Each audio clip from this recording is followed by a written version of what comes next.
kewenangan DPR mencopot pejabat negara melalui peraturan tata tertib DPR apakah konstitusional?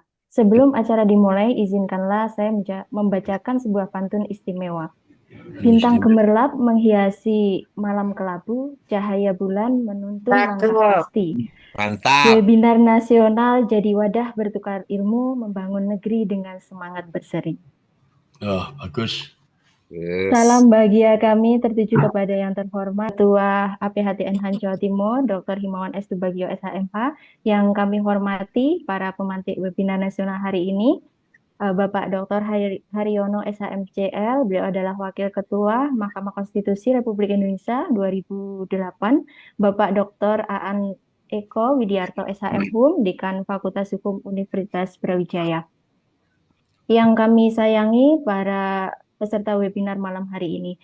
Assalamualaikum warahmatullahi wabarakatuh. Waalaikumsalam. Selamat malam, Waalaikumsalam. salam sejahtera untuk kita semua. Om Swastiastu, Namo Buddhaya, salam kebajikan. Marilah kita bersama-sama memanjatkan puji syukur kehadirat Tuhan Yang Maha Esa, karena atas berkat dan karunialah kita dapat berkumpul hari ini pada acara webinar nasional dengan tajuk Kewenangan DPR mencopot pejabat negara melalui peraturan tata tertib DPR apakah konstitusional, yang diselenggarakan oleh pengurus daerah Asosiasi Pengajar Hukum Tata Negara, Hukum Administrasi Negara Jawa Timur. Selanjutnya, saya Wahyuniawati mengucapkan mewakili seluruh panitia menyampaikan terima kasih setinggi-tingginya kepada seluruh peserta yang penuh semangat hadir dalam acara webinar hari ini. Pada malam yang berbahagia hari ini, seluruh rangkaian acara yang kita lalui sebagai berikut. Pertama, pembukaan, selanjutnya menyanyikan lagu Indonesia Raya dan Mars APHTN, menyampaikan penyampaian keynote speaker dan sekaligus membuka acara penyampaian materi dari para narasumber, sesi tanya jawab, dan yang terakhir adalah penutup. Baik, para hadirin, acara kita mulai dengan bacaan Bismillahirrahmanirrahim. Selanjutnya yaitu guna menghemat waktu, acara berikutnya menyanyikan lagu Indonesia Raya. Dimohon para hadirin untuk berdiri di tempatnya masing-masing.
Organisasi keilmuan yang inklusif, kolegalitas altruistis dan kontributif untuk kemajuan bangsa dan negara. Bersama kita jaga, bina dan kembangkan keilmuan hukum tata negara dan hukum administrasi negara.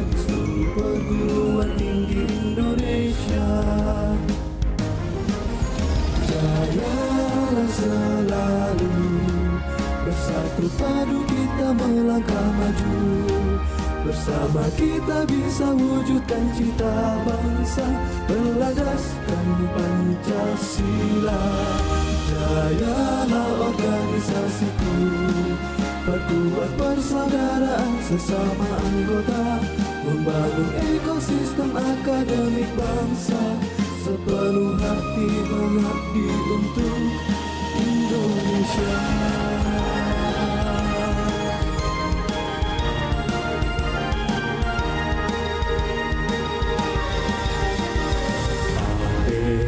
APHTNhan, organisasi keilmuan yang inklusif, kolegalitas altruistis dan kontributif untuk kemajuan bangsa dan negara.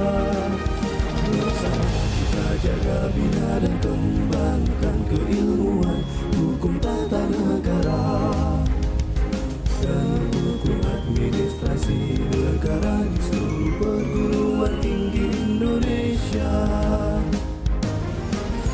Jayalah selalu, bersatu padu kita melangkah maju. Bersama kita bisa wujudkan cita bangsa berlandaskan Pancasila. Jayalah organisasiku, perkuat persaudaraan sesama anggota, membangun ekosistem akademik bangsa, sepenuh hati mengabdi untuk Indonesia. Sepenuh hati mengabdi untuk Indonesia.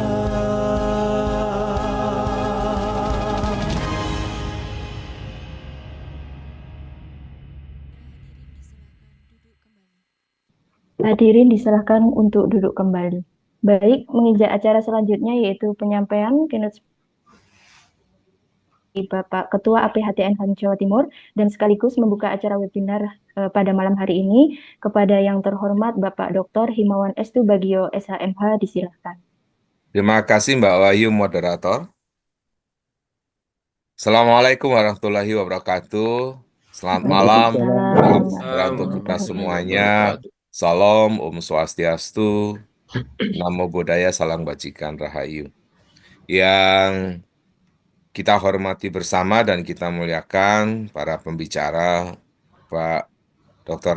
Haryono SHMCL, beliau Wakil Ketua MKRI tahun 2008, yang saya hormati dan kita banggakan Pak Dr. Aan Widiarto, Dekan FHUB, moderator, dan para hadirin yang berbahagia. Sebelum melanjutkan sambutan dan keynote, saya ingin membacakan sebuah pantun untuk kita semua. Luna Maya sedang menyelam, Cakep. aura kasih berbaju putih sedang berdandan. Cakep-cakep ini. Cakep. Selamat, terima kasih sudah datang di acara malam ini. Kita berdiskusi untuk mencari solusi. Bapak Ibu sekalian, terima kasih malam hari ini sudah hadir di acara APHTNhan Jawa Timur yang bertemakan kewenangan DPR mencopot pejabat negara melalui peraturan tata tertib DPR. Apakah konstitusional? Itu pertanyaan diajukan. Bapak Ibu sekalian, problem ketatanegaraan kita terasa semakin kompleks, semakin ke sini. Berbagai catatan kita akan bisa kita ungkap beberapa hal yang menarik. Misalnya, kinerja Presiden melalui kementerian yang gemuk juga belum sampai. Kemudian ada banyak pemotongan anggaran untuk kepentingan yang menggunakan program prioritas. Baru saja juga DPR menginisiasi perubahan KUHP dan Undang-Undang Kejaksaan. Banyak hal yang terjadi dan belakangan adalah inisiasi dari DPR untuk membuat tata tertib yang tujuan setidaknya mampu untuk menggunakan kekuasaan mencopot pejabat. Bapak-Ibu sekalian, kita sama-sama tahu bahwa pergeseran kekuasaan ini terjadi pasca amandemen UUD 45. Dari eksekutif heavy menjadi legislatif heavy. Artinya kekuasaan presiden dalam berbagai posisi yang strategis itu beralih kepada DPR. Bahkan hampir semua pembentukan undang-undang yang kemudian menjadi dasar pembentukan lembaga-lembaga negara kita, maka prosesnya selalu melalui proses apakah itu fit and proper, apakah itu kemudian persetujuan, setidak-tidaknya hampir 50% melibatkan kewenangan DPR sebagai wakil rakyat. Oleh sebab itu, kita tahu bahwa dengan perubahan ini harapan kita dahulu ketika Soeharto menjadi penguasa eksekutif yang tercatat dan dicatat oleh sejarah banyak melakukan pelanggaran konstitusional terhadap UUD 45. Nah, harapan kita bahwa DPR tidak melakukan itu harus kita jaga sampai hari ini. Oleh sebab itu, atas pemikiran inilah maka APHTNH Jawa Timur malam hari ini mengambil satu tema untuk kita coba berdiskusi bersama. Apakah iya bahwa kemudian DPR akan mempunyai kewenangan yang besar sehingga nanti akan mampu sedemikian rupa tidak hanya sekedar mengevaluasi, tetapi juga melakukan pemberhentian atas jabatan-jabatan tertentu yang proses seleksinya melalui DPR, misalnya KPK, BPK, Hakim Konstitusi dari jalur DPR, Ombudsman, Komisioner Komisi Yudisial, dan jabatan-jabatan lainnya. Dan dasar hukumnya apa? Apakah itu kewenangan konstitusional? Apakah itu delegasi dari undang-undang? Ataukah cukup diatur tata tertib DPR? APHTNH malam hari ini, APHTN Jatim ingin menyuguhkan acara ini untuk bisa kita nikmati bersama. Mudah-mudahan kita dapat berdiskusi dengan baik dan coba bertanya, jawab dengan para narasumber yang kami hadirkan, Pak Dr. Haryono dan Pak Dr. Aan. Yang bisa saya sampaikan sebagai pengantar diskusi malam hari ini, mudah-mudahan kita bisa membawa sebuah kesimpulan apa yang seharusnya dilakukan dalam konstruksi konstitusional di Indonesia. Dengan mengucap Bismillahirrahmanirrahim, maka webinar nasional APHTNH Jawa Timur dengan judul Kewenangan DPR mencopot pejabat negara melalui peraturan tata tertib DPR, apakah konstitusional? Dengan ini saya nyatakan dibuka dan dimulai secara resmi. Terima kasih, mudah-mudahan kita dapat mengikuti sampai selesai. Saya akhiri, wallahul muwaffiq ila aqwamit thoriq. Assalamualaikum warahmatullahi wabarakatuh. Selamat malam. Waalaikumsalam Saya warahmatullahi kembalikan. wabarakatuh. Terima kasih atas sambutan serta penyampaian keynote speaker dari Bapak Dr. Himawan S. Subagio, SHMH. Baik, hadirin yang berbahagia, tibalah saatnya yang ditunggu-tunggu yaitu webinar nasional yang akan dipandu oleh moderator kita malam hari ini, yakni Bapak Dr. Gufron, SHMH. Untuk itu kami persilahkan. Assalamualaikum warahmatullahi wabarakatuh. Salam. Selamat malam, salam sejahtera buat kita semuanya. Yang saya hormati Bapak Dr. Haryono, SHMCL, yang saya hormati pula Mas Dekan FHUB, Pak Dr. Aan Eko Widiarto, wabil khusus Pak Ketua Pengurus Daerah APHTNH, Bapak Dr. Himawan S. Subagio, tentu juga para hadirin yang sudah meluangkan waktu di hari libur untuk bisa bersama-sama mendiskusikan sesuatu terkait dengan persoalan kebangsaan. Bapak Ibu sekalian yang saya hormati, salah satu kutipan dari Pramudya Anantatur dalam peringatan 1 abad karya-karya beliau itu, beliau katakan bahwa kalau para ahli hukum itu tidak tersinggung jika terjadi pelanggaran hukum, saya tambahin kalau ada pelanggaran konstitusi, katanya Pramudya, Anda akan lebih baik menjadi tukang sapu. Mungkin terlalu ekstrim barangkali catatan dari Pramudya Anantatur tentang tersinggung atau tidak tersinggunggah kita bila terjadi pelanggaran, misalkan dianggap sebagai pelanggaran hukum atau pelanggaran konstitusi. Topik yang diangkat pada diskusi kali ini adalah terkait dengan isu mutakhir, yaitu dikeluarkannya atau dibikinnya revisi Peraturan Tata Tertib DPR nomor 1 tahun 2020 yang khusus terkait dengan pasal 228A yang dipandang oleh sebagian para akademisi itu dianggap ketentuan ini adalah sangat eksesif gitu. Ini sangat berlebihan dari sisi kewenangan, dan bahkan Ketua MK menganggap bahwa ini adalah merusak sistem ketatanegaraan. Beliau dalam berbagai kesempatan mengatakan, Prof. Idewa Palguna mengatakan ini merusak negara bos gitu. Jadi beliau tidak pernah membuat statement sekeras itu gitu.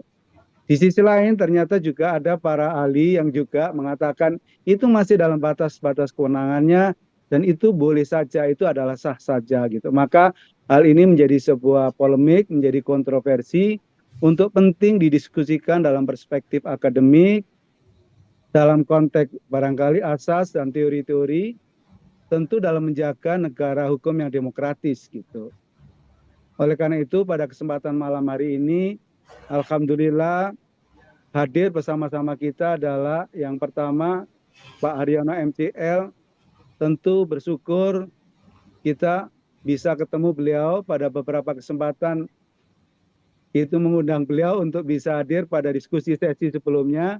Diskusi seri sebelumnya ternyata beliau tidak bisa hadir, malam ini beliau bisa hadir. Karena beliau sudah terkenal, jadi tidak perlu saya perkenalkan satu persatu beliau itu. Ini enaknya kalau narasumbernya sudah terkemuka, nggak perlu diperkenalkan. Hanya kita tahu beliau itu pernah menjadi anggota MPR dalam konteks perubahan konstitusi. Beliau adalah ikut membidani perubahan konstitusi kita. Yang kedua, beliau pernah 2 kali di MK dan beliau pernah menjadi wakil ketua MK. Beliau pernah juga di Dewan Kehormatan Penyelenggara Pemilu DKPP, dan terakhir beliau di Dewan Pengawas gitu. Dan pertama kali soal ini beliau yang kemudian iki perlu diskusi gede di WA Group beliau, ini penting dan perlu diskusi. Jadi saya kemudian dan para pengurus menganggap kalau beliau ini adalah para penggawa itu, wah ini pasti ada sesuatu yang penting, sehingga beliau nanti akan menyampaikan kira-kira apa yang penting untuk kemudian didiskusikan. Beliau sebagai pemantik, tidak menyebut sebagai narasumber. Sehingga nanti teman-teman diharapkan para akademisi, para ahli juga ikut mendiskusikan soal. Yang kedua adalah Pak Dr. Aan Eko Widarto yang biasa kita sebut Mas Dekan. Ya sebenarnya beliau masih sangat muda. Beliau dekan di Fakultas Hukum Brawijaya Malang. Beliau beberapa kali menjadi memberikan keterangan ahli di MK. Dan yang terakhir saya ikuti beliau juga mendapatkan gelar profesor kehormatan dari Universitas Katolik di Australia atas kontribusi penelitian hukum dan kontribusi kerjasama internasional. Tapi beliau tidak gunakan gelar profesor itu. Dan banyak karya-karya beliau, tulisan-tulisan beliau, termasuk dalam penelitian internasional. Tetapi yang penting perlu disampaikan pada malam ini adalah beliau adalah sesungguhnya ahli di bidang ilmu perundang-undangan. Adalah sangat tepat kalau nanti beliau adalah melihat persoalan ini dalam perspektif ilmu perundang-undangan. Oleh karena itu tidak panjang kata, kesempatan pertama kira-kira 15 menit sampai 20 menit saya berikan kepada Pak Haryono untuk menyampaikan pokok-pokok pikiran. Nanti kemudian dilanjutkan kira-kira 15 menit sampai 20 menit disampaikan oleh Mas Dekan, baru nanti kesempatan seluas-luasnya diberikan kepada para hadirin peserta webinar ini. Kepada yang terhormat, yang mulia, senior kita, pembina kita di Asosiasi ATNHAN, Pak Har, dipersilakan. Assalamualaikum warahmatullahi wabarakatuh. Salam sejahtera untuk kita semua. Sebelum saya lanjutkan, yang mengikuti webinar ini kira-kira banyak enggak ya, Mas? 126, senior. Semua partisipasi malam ini. Insya Allah nanti kita minta beliau ikut, terutama sebagian besar saya lihat mereka juga para anggota Asosiasi ATNHAN, sehingga beliau nanti ikut berdiskusi dengan apa yang nanti Pak Haryono sebagai pemantik gitu. Okay. Jadi saya mulai saja, saya tidak terlalu berpanjang lebar, memanfaatkan waktu yang diberikan. Semenjak saya mendengar mengenai tatip DPR itu, saya langsung mereaksi. Reaksi saya tidak hanya sekedar quote-unquote berdiskusi secara akademis, tapi juga sudah lebih daripada itu adalah bagaimana kalau kasus ini mungkin kita bawa di MK untuk dilakukan satu judicial review. Memang kita ada persoalan secara formal, yaitu Undang-Undang P3 kita itu tidak memasukkan itu sebagai satu objek yang kemudian harus menjadi kewenangan MK. Tapi kan begini pikiran saya, kita di dalam tata urutan peraturan perundang-undangan itu sudah menjelaskan bahwa yang paling tinggi ini di samping Pancasila adalah sumber dari segala sumber hukum, maka setelah itu konstitusi. Agaknya yang sudah dilakukan oleh ketentuan Undang-Undang Dasar dan dimasukkan di dalam Undang-Undang P3 itu bahwa yang menonjol itu adalah dengan adanya Steuvenveld Theory itu undang-undang yang peraturan yang ada di bawah tidak boleh bertentangan dengan di atasnya. Ya kan begitu. Nah ini lalu tata tertib itu di mana letaknya kan begitu. Kan kalau itu mau direview kan agaknya di atas tata tertib itu apa undang-undang gitu. Tapi kalau kita mengikuti formalitas seperti itu, akhirnya ya nggak bisa lah kita lakukan. Satu hal yang sudah menjadi kesepakatan, dan itu banyak diteorikan, bahwa Mahkamah Konstitusi itu menegakkan konstitusi. Dan, mohon maaf, dan sebagai instansi terakhir yang menafsirkan konstitusi. Dengan pengertian yang sudah kita terima bahwa peraturan di bawahnya itu tidak boleh bertentangan dengan di atasnya, tapi ujung puncaknya kan semua itu tidak boleh bertentangan dengan Undang-Undang Dasar. Apa kemudian kita biarkan bahwa karena tidak ada ketentuan yang kemudian memungkinkan satu undang-undang di bawah itu bertentangan dengan Undang-Undang Dasar, karena secara formal kita tidak menemukan, tapi secara falsafah bahwa Undang-Undang Dasar yang tertinggi. Nah sekarang tatip ini mau diuji kemana?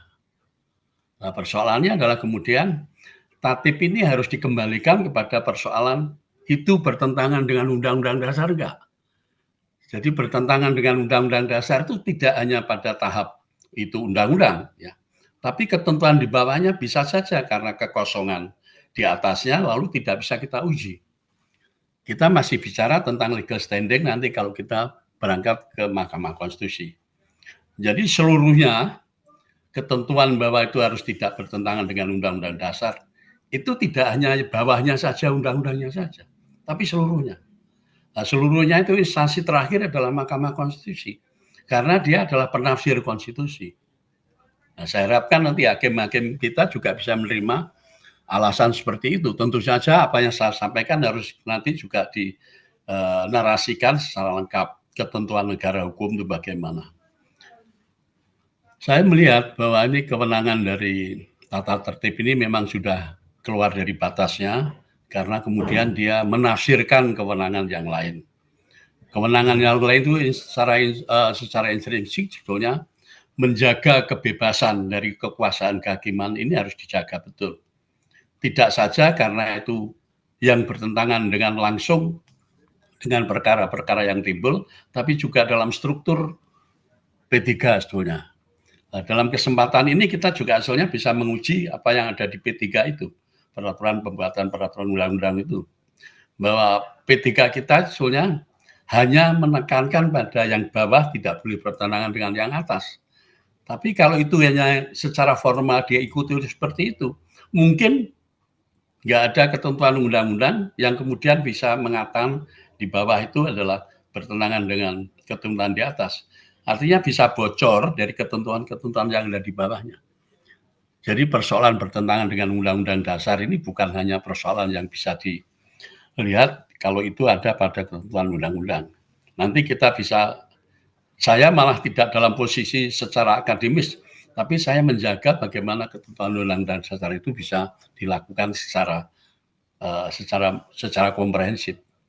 Apakah sebuah kekuasaan kehakiman yang merdeka, apalagi itu yang menafsirkan undang-undang dasar, lalu nasibnya adalah akan ditentukan oleh sebuah anggota DPR, katakan saja. Jadi kalau kita bicara tentang check and balances, ini seringkali dikatakan sebagai ini kan cek dari DPR, cek DPR terhadap ketentuan terhadap orang-orang yang akan menafsirkan undang-undang dasar. Caranya gimana? Dia bisa menarik kembali, dia mengevaluasi, itu tidak ada. Bahkan pada Mahkamah Agung pun kalau itu bukan pelanggaran yang pelanggaran yang kasat mata, itu putusan hakim putusan hakim. Kalau putusan hakim kemudian itu disertai kemudian memecat hakim-hakimnya, di situ secara kasat mata juga kebebasan akan kekuasaan kehakiman tidak tercerminkan.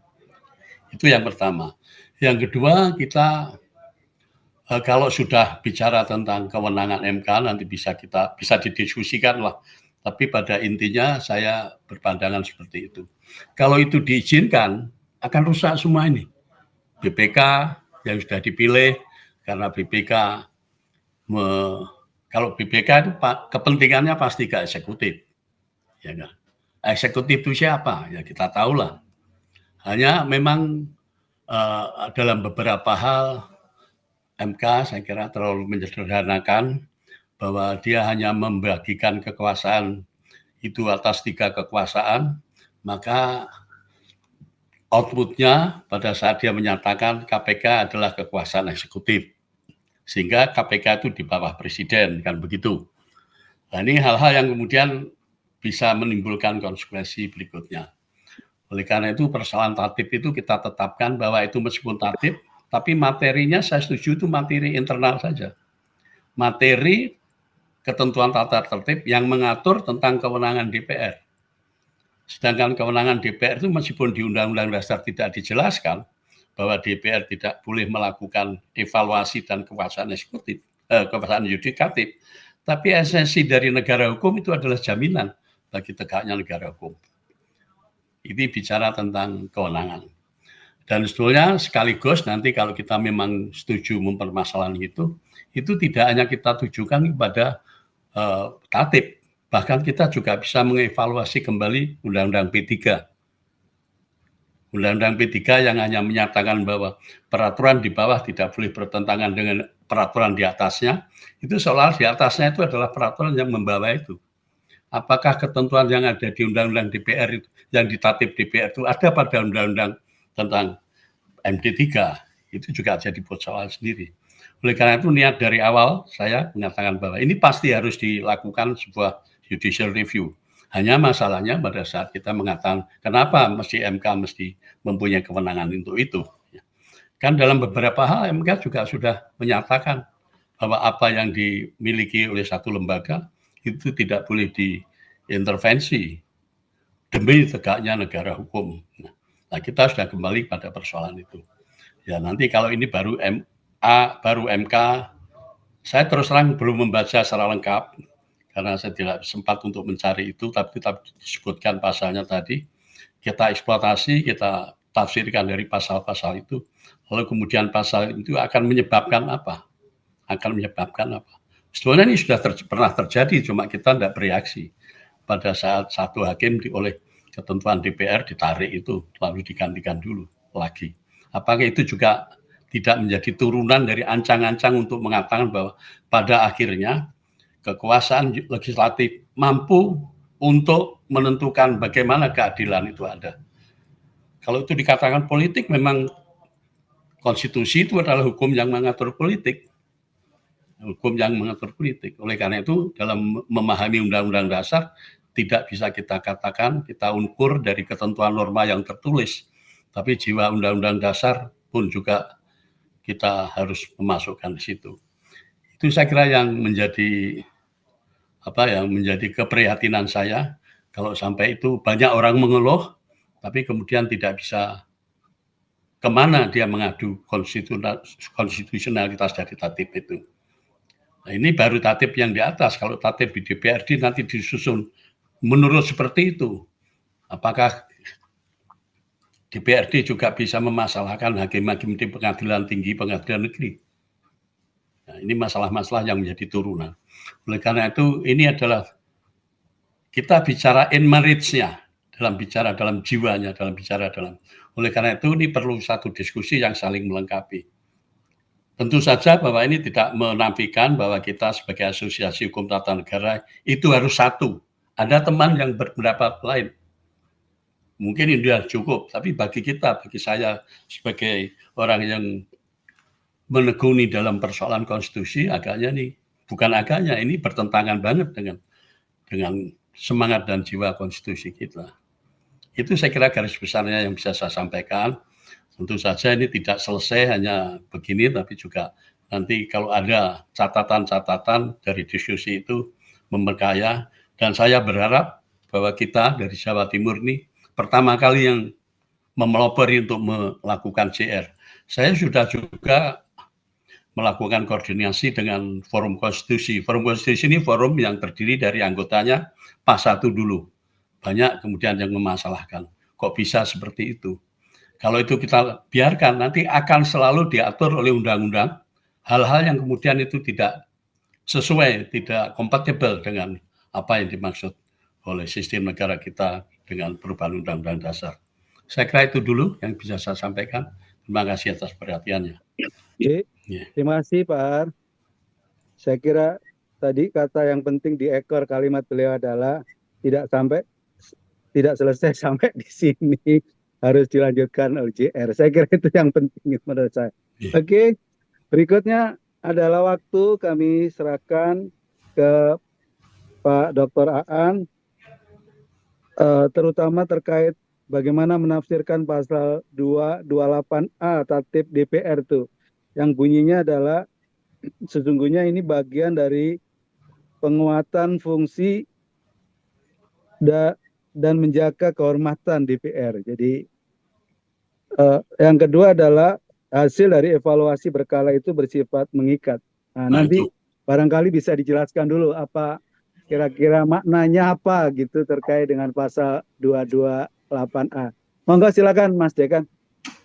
Baik, terima kasih Pak Dr. Gufron. Assalamualaikum warahmatullahi wabarakatuh. Waalaikumsalam warahmatullahi wabarakatuh. Selamat malam, salam sejahtera buat kita semua. Salam Om Swastiastu, Namo Buddhaya, salam kebajikan. Yang sangat saya muliakan, saya hormati guru kita, Bapak Dr. Haryono, SHMCL, beliau Wakil Ketua MKRI tahun 2008. Kemudian juga yang sangat kita hormati, Ketua Pengurus Daerah APATN Han Jawa Timur, Bapak Dr. Himawan Estubagio, SHMH. Turun Pak Dekan. Sami, Pak Dokter. Yang saya hormati moderator kita, Pak Gufron, SHMH, senior saya di UB. Kemudian ada mantan mahasiswa saya juga ini, Mbak Wahyu Hindia. Masih mahasiswa Pak Aan izin. Pak Dekan. Sekarang kan udah jadi kolega. Oke. Terima kasih sekali sudah diundang bisa diskusi dalam kesempatan ini dalam kapasitas sebagai pemantik. Pemantik tidak boleh banyak-banyak karena yang banyak itu kebakarannya. Pemantiknya itu kan sedikit itu ya.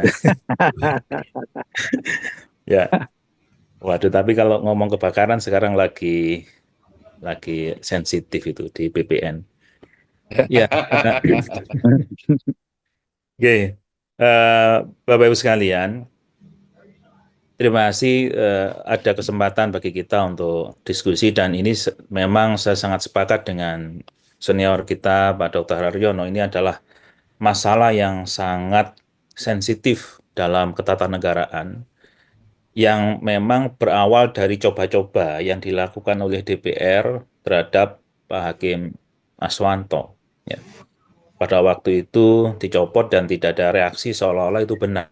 Nah, dan ini sepertinya mau diulangi lagi, direproduksi dengan kualitas dasar yang lebih rendah dari ketika Pak Aswanto. Karena kata Pak Aswanto itu kan dasarnya Undang-Undang MK ya, yang memungkinkan adanya menarik kembali ya, mengevaluasi menarik kembali dari lembaga pengusul. Sehingga pada waktu itu sempat kita tulis juga seolah-olah keanggotaan MK itu adalah fraksi yang ada di DPR ditempatkan di Mahkamah Konstitusi sehingga sewaktu-waktu bisa ditarik kembali.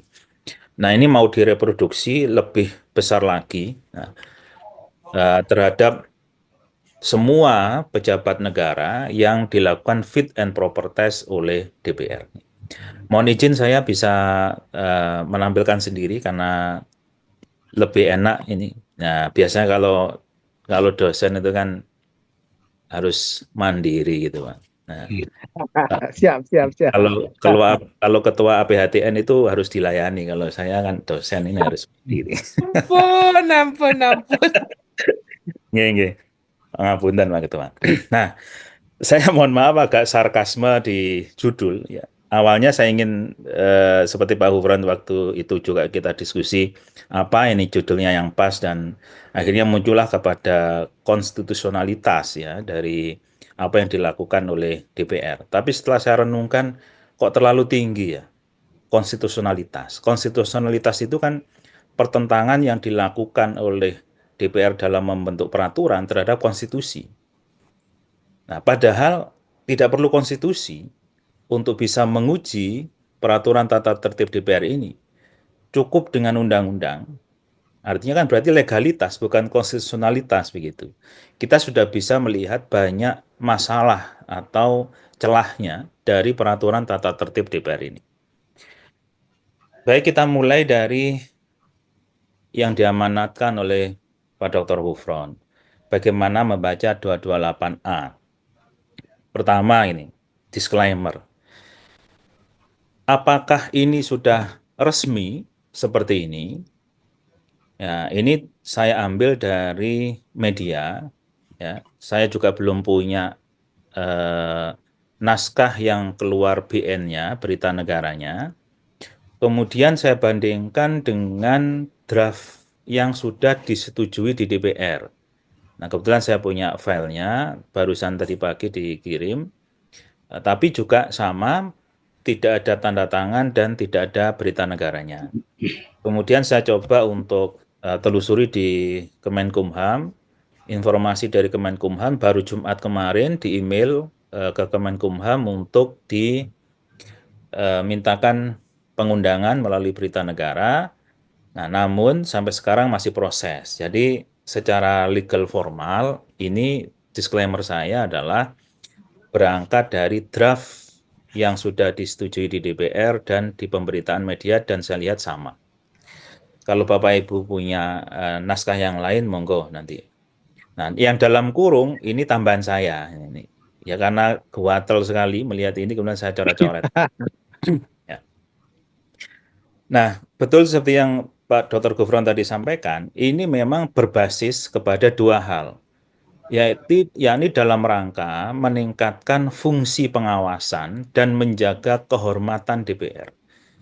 Jadi didasarkan ya, norma ini pada fungsi pengawasan dan menjaga, sehingga saya melihat ini rasio legalnya.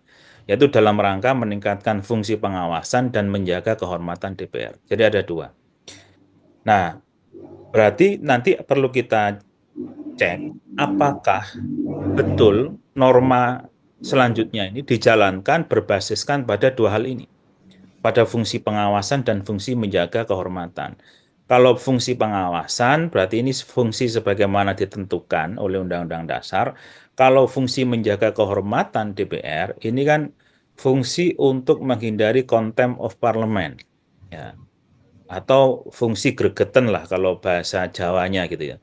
Mereka yang sudah di fit and proper test oleh DPR ternyata dalam menjalankan tugas kok malah, nah kok dalam bahasa Jawa tuh ya, kok malah melawan DPR tanda kutip begitu ya. Misalnya ini tidak sesuai ya, misalnya kalau dulu kasus Pak Aswanto itu kan langsung itu anggota DPR menyatakan, salah satu anggota DPR menyatakan bahwa karena Pak Aswanto itu sering membatalkan undang-undang dasar, membatalkan undang-undang sebagai produk DPR. Nah, ini kan pasal gregetan. Kemudian, nah ini yang kita khawatirkan seperti Pak Prof. Haryono tadi sampaikan, jangan-jangan nanti juga misalnya kalau untuk KPK, ya, KPK-nya nangkep anggota DPR, kemudian ya berarti tidak menjaga DPR lah. Ini kan memang ribet jadinya. Nah, inilah kita melihat rasio legalnya ke sana. Nah, persoalannya adalah bagaimana kesesuaian norma ini dengan undang-undang. Saya sengaja tidak masukkan ini ke undang-undang dasar, tapi cukup ke undang-undang aja lah. Terlalu terhormat kalau nanti peraturan tata tertib ini kita uji atau kita buatkan batu ujinya ke undang-undang dasar. Bapak Ibu sekalian, sebagaimana kita ketahui, ya, kalau kita baca di pasal 74 ayat 1 Undang-Undang MD3, itu diatur soal rekomendasi yang diberikan oleh DPR kepada lembaga lain atau bahkan kepada warga negara. Nah, di sini ini melebihi rekomendasi, tapi di sini yang ada adalah evaluasi.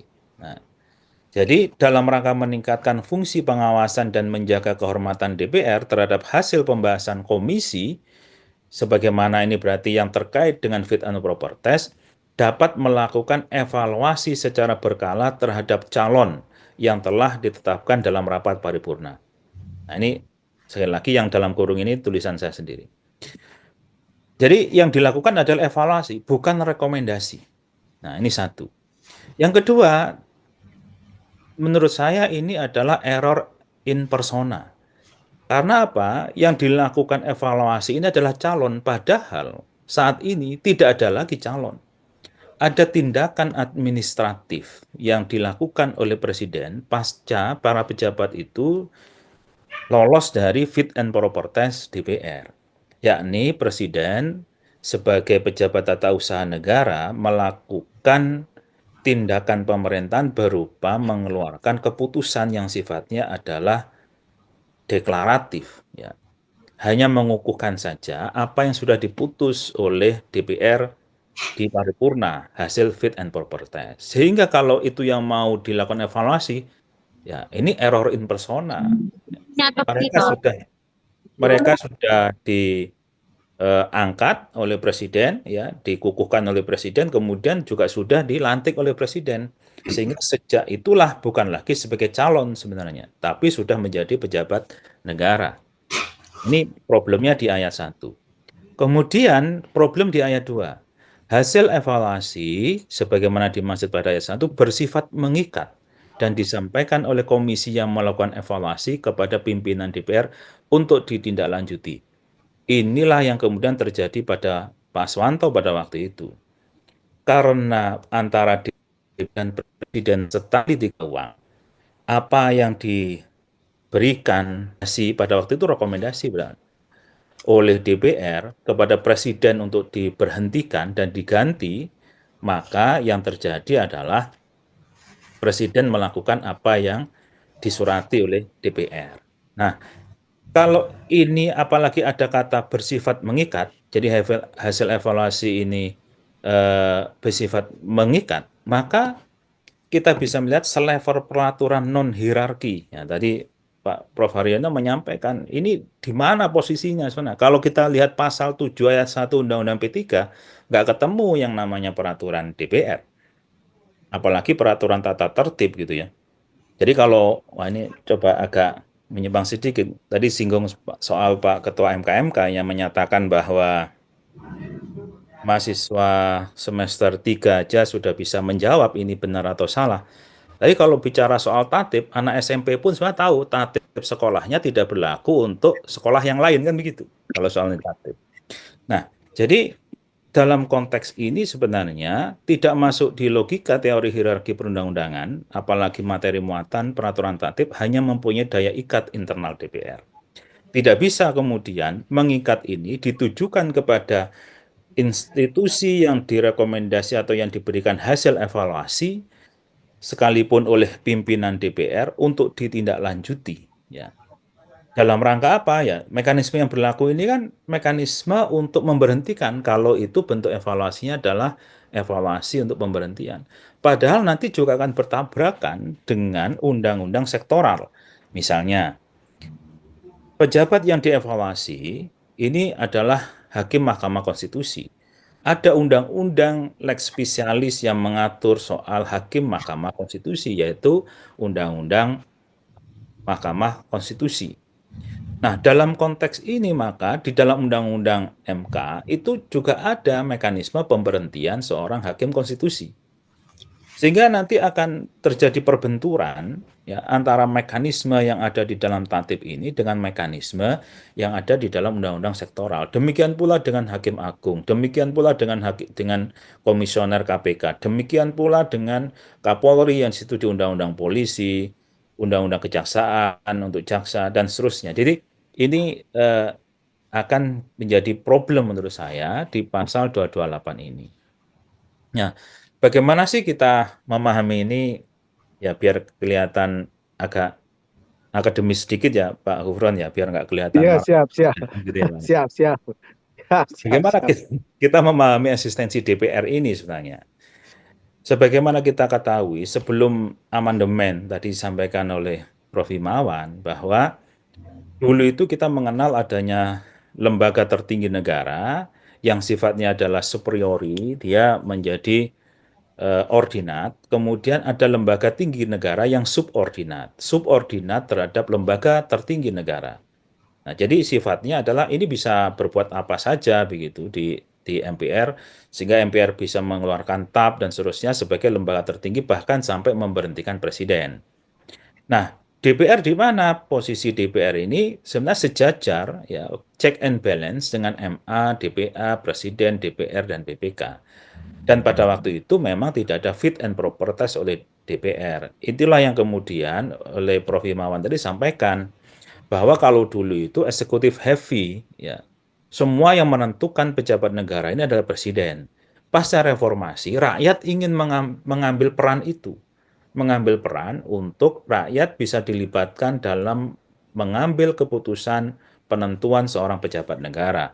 Melalui apa? Mekanisme fit and proper test. Nah, kalau hanya dipahami sampai di situ seolah-olah ini DPR yang sangat punya peran besar. Padahal tidak juga. Konstruksi pasca amandemen yang ada di sini gini ya. Ini kan konstruksinya adalah fungsional relationship, bukan struktural. Kali ini kan struktural, ada ordinat, subordinat. Di sini semuanya setara semuanya. Nah, dengan adanya legislatif tadi diberi secara atributif ya, diberi wewenang untuk melakukan fit and proper test, itu kan atribusi undang-undang. Pasca itu kemudian kembali lagi ke eksekutif. Jadi tidak selesai di sini. Jadi kan kalau dalam pemilihan pejabat negara saat ini untuk beberapa yang memang ada fit and proper, kan awalnya dimulai dari eksekutif. Presiden membuat tim sel. Nah, tim sel ini kemudian menseleksi biasanya 2 kali dari kebutuhan. Nah, kemudian disampaikanlah kepada legislatif. Legislatif ya melakukan pemilihan sesuai dengan kebutuhan. Jadi kalau ini misalnya dibutuhkan 5, dari eksekutif 10, kemudian nanti di DPR jadi 5. Nah, 5 ini masih calon, ya, belum pejabat negara. baru kemudian dari legislatif kembali lagi ke eksekutif. Presiden melaksanakan fungsi administratif, yakni mengeluarkan keputusan presiden. Jadi dari sini ke sini, dari sini ke sini lagi. Inilah check and balances. Tidak kemudian seolah-olah kalau sudah fit and proper test di sini, pejabat negara itu miliknya ini. Tidak, bukan miliknya legislatif, tapi ini ya dalam hubungan yang setara sehingga nanti bisa menjadi pimpinan BPK, bisa menjadi komisioner KY, bisa menjadi gubernur BI, dan seterusnya begitu ya. Nah, ini semua diproduk oleh dua lembaga secara equal. Kalau kemudian diputus seolah-olah bisa mengevaluasi ini terhadap ini langsung, ya, seolah-olah ini kan akhirnya menjadi tidak ada fungsi ini. Nah, itulah yang kemudian diletakkan dalam posisi bahwa pejabat negara itu pemberhentiannya dan pengangkatannya diatur oleh undang-undang sektoral, undang-undang lembaga yang bersangkutan. Jadi adanya wewenang yang dimiliki oleh legislatif, adanya wewenang yang dimiliki eksekutif. Kalau legislatif fit and proper test, kalau ini adalah untuk seleksi tadi, ada pansel, itu semua adalah wewenang atributif karena ada undang-undang di undang-undang sektoral yang menentukan. Jadi bukan karena wewenang dari DPR itu sendiri. Nah, ini dalam konteks struktur ketatanegaraan. Nah, sekarang bagaimana sih kita meletakkan ini? DPR itu, ini kan kemarin juga saya lihat komentar dari Pak Bob Hasan sebagai Ketua Balik ya di media, bahkan menyampaikan beliau bahwa tidak benar itu kalau nanti arahnya adalah ke pencopotan misalnya, ya apapun lah. Kan masyarakat juga sudah mendengar sendiri ya bagaimana Pak Dasko, bagaimana juga Pak Bob Hasan di awal-awal gitu. Bukan ketika sudah dihajar oleh banyak orang kemudian agak membelot sedikit gitu. Nah, bagaimana sih kita mendudukkan sebenarnya fungsi dan tugas pengawasan DPR ini? Pertama, kita kembali ke Undang-Undang Dasar. Undang-Undang Dasar pasal 20A ayat 1 Undang-Undang Dasar. Ada 3 kan fungsi DPR. Salah satunya adalah yang tadi dibuat rasio legisnya adalah fungsi pengawasan. Nah, fungsi pengawasan ini kemudian diatur lebih lanjut dalam Undang-Undang MD 3 pasal 70 ayat 3. Nah, di pasal 70 ayat 3 itu sudah clear. Fungsi pengawasan untuk apa? Untuk 2 hal. Satu ada dilaksanakan melalui pengawasan atas pelaksanaan undang-undang. Yang kedua adalah fungsi pengawasan dilaksanakan melalui pengawasan atas pelaksanaan APBN. Tidak ada di sini disebut ya dalam bentuk evaluasi terhadap calon. Nah, tadi bahkan calon tadi kan disebutkan. Calon pejabat negara yang di fit and proper test oleh DPR. Nggak ada itu. Yang ada adalah pelaksanaan undang-undang. Kalau pelaksanaan undang-undang berarti harus ada undang-undang yang memberikan wewenang pada DPR untuk melakukan fit and proper. Persoalannya adalah itu kan bukan undang-undang tapi peraturan tata tertib DPR. Berarti kan nggak cocok dengan ini. Jadi bertentangan. Ini ada Pak Jamil yang katanya mau membuat permohonan uji materi nanti. Ini saya nggak usah nulis Pak Jamil. Ini Pak Jamil yang nulis lah. Kemudian yang kedua, dari fungsi ini diderivasi ke tugas DPR. Dalam tugas DPR di pasal 72 huruf D dan pasal 72 huruf H. Untuk 72 huruf D ini unloop dari 70 ayat 3 cuma ditambah, yakni kebijakan pemerintah. Jadi melakukan pengawasan terhadap pelaksanaan undang-undang, APBN, dan kebijakan pemerintah. Oke. Bukan, sekali lagi ya, bukan kebijakan dari pejabat negara yang di fit and proper test tadi, bukan, tapi kebijakan pemerintah gitu. Ini yang pertama. Kemudian yang kedua, melaksanakan tugas lain yang diatur dalam undang-undang. Kalau toh mau memperluas tugasnya DPR, itu harus dengan delegasi undang-undang.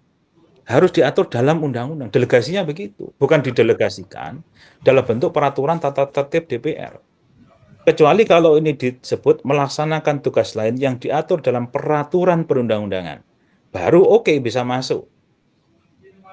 Tapi kalau di sini disebutkan melaksanakan tugas lain yang diatur dalam undang-undang, maka DPR tidak bisa membuat tugas lain selain yang sudah diatur dalam pasal 72 ini dengan hanya berdasarkan peraturan DPR.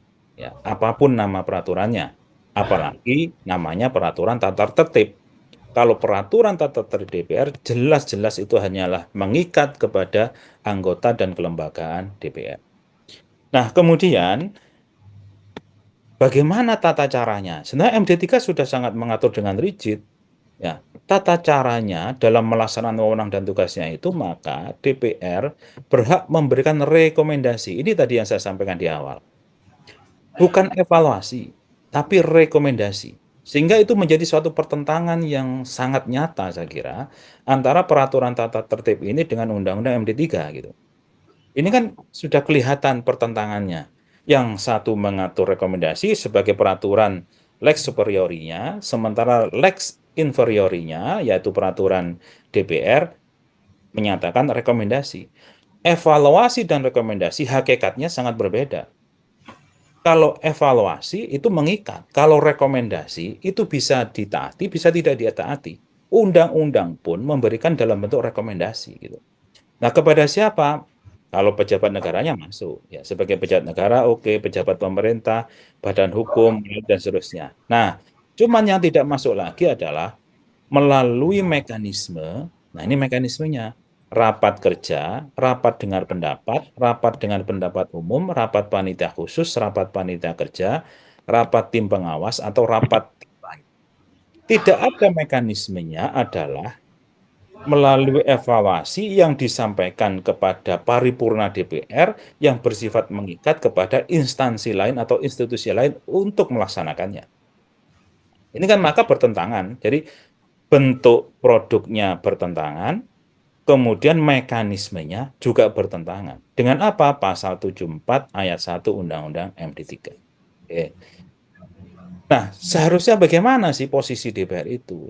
Apakah kemudian DPR selemah ini? Oh, tidak.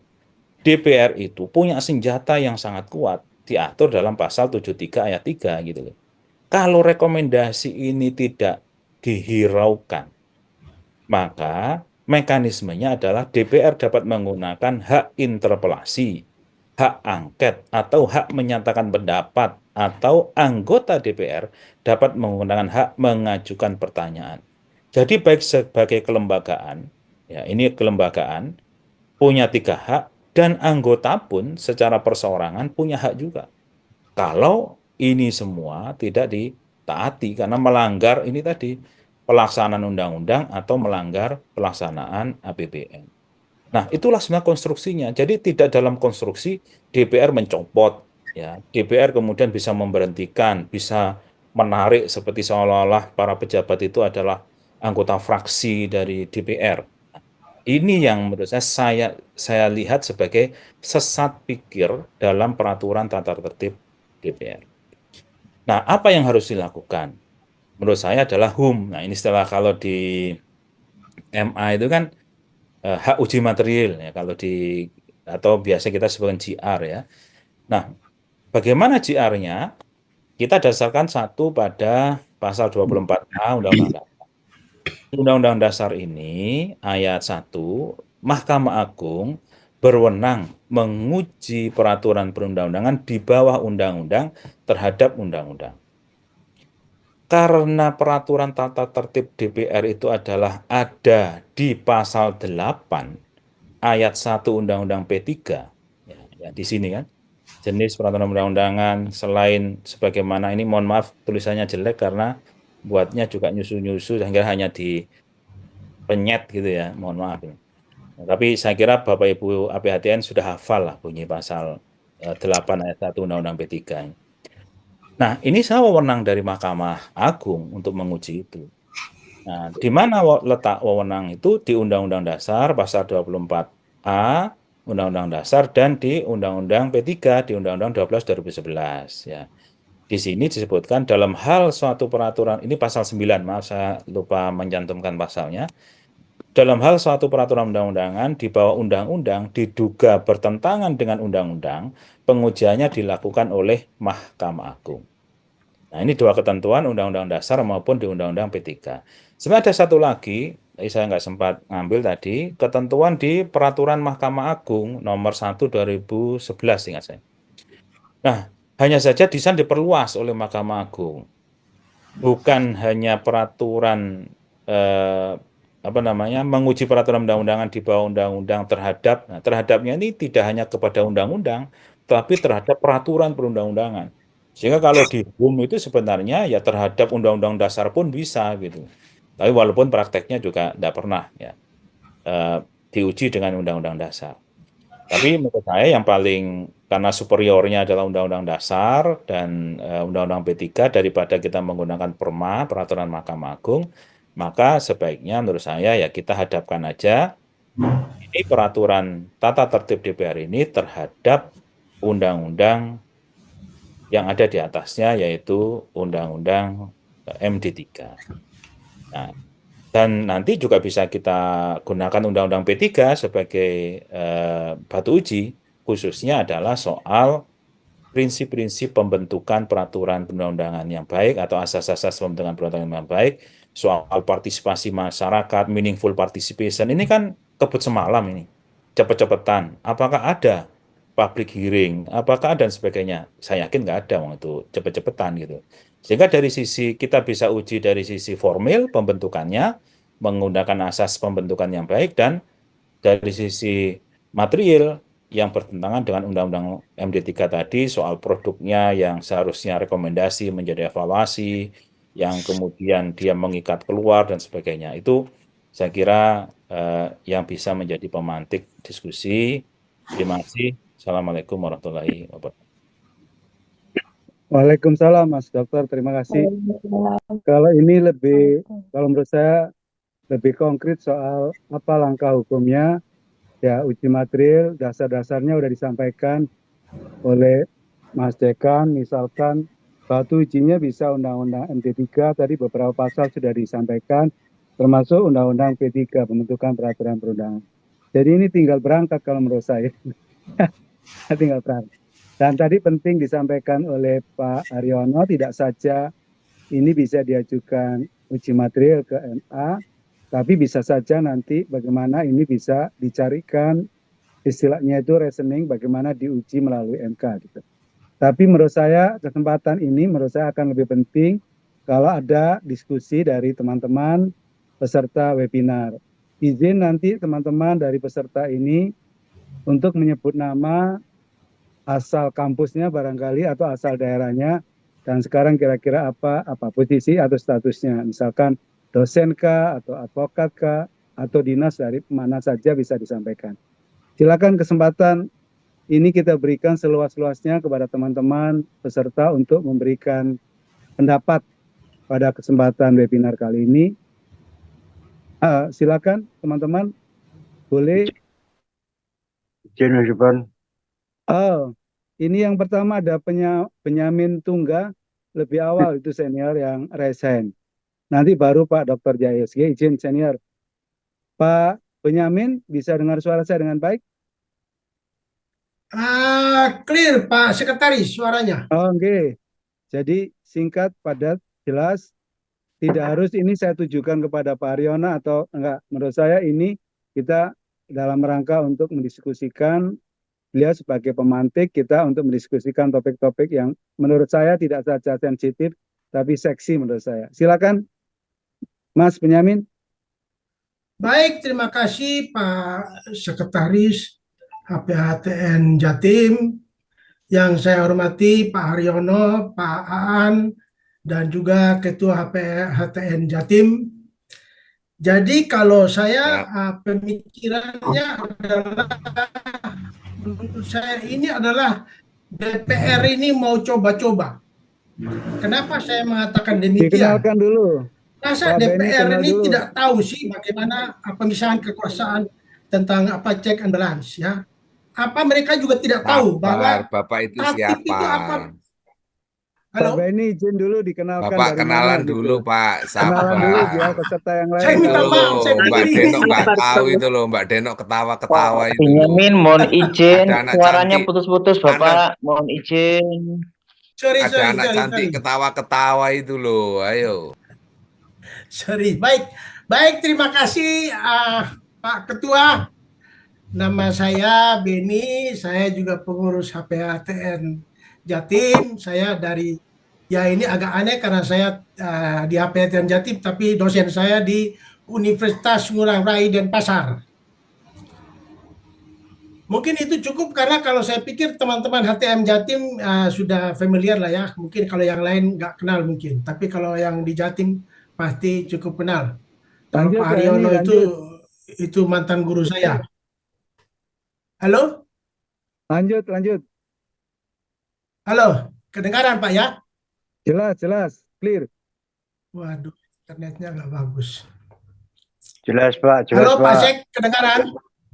Dengar, Jelas. clear, lanjut. Oh my gosh. Lanjut Pak Ben. Ya.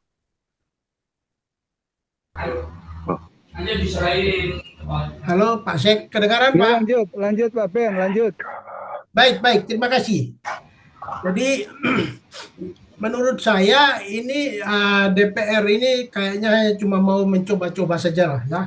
Karena saya yakin kan mereka pasti di sana banyak orang pinternya. Masa mereka tidak tahu sih kekuasaan check and balances itu apa ya. Jadi bagaimana salah satu tata tertib itu bisa mengikat keluar lembaga. Masa mereka DPR tidak tahu? Dan kalau DPR tetap memaksakan tatib untuk mencopot kepala lembaga, artinya DPR tidak mau mengerti, mau negeri ini tegak di atas Undang-Undang Dasar 45. Tetapi di atas hukum yang mereka suka-suka mau dan mengamankan kepentingan mereka sendiri. Bubar jalan negeri ini. Nah, pertanyaan saya tidak tahu bagaimana forum kita ini bisa mengusulkan supaya bisa menghentikan kepentingan atau trik-trik seperti inilah. Kita hanya buang waktu aja mendiskusi. Bandingan kita memikirkan sesuatu yang lebih penting bagaimana kepentingan bangsa ini ke depan. Kalau menurut saya begitu. Mungkin itu aja pertanyaan saya. Nanti saya minta pencerahan dari Pak Aan dan Pak Haryono. Sekian dan terima kasih Pak Sek. Oh ya, terima kasih. Bagaimana solusi ya ketika ada kasus seperti ini gitu. Sebenarnya ada 5 yang sudah raise hand, tapi terlebih dahulu sebelum yang pertama, yang kedua, izin Pak Dr. Jayus ini. Silakan sebelum nanti yang nomor 2 di raise hand. Silakan Pak Jayus. Ya, terima kasih. Assalamualaikum warahmatullahi wabarakatuh. Waalaikumsalam warahmatullahi wabarakatuh. Oke. Ada 2 hal yang ingin saya soroti. Yang pertama terkait dengan tatib. Tadi sependapat dengan Pak Har maupun Saudara Aan, bahwa tatib itu dibuat tidak pernah dimaksudkan untuk mengikat keluar.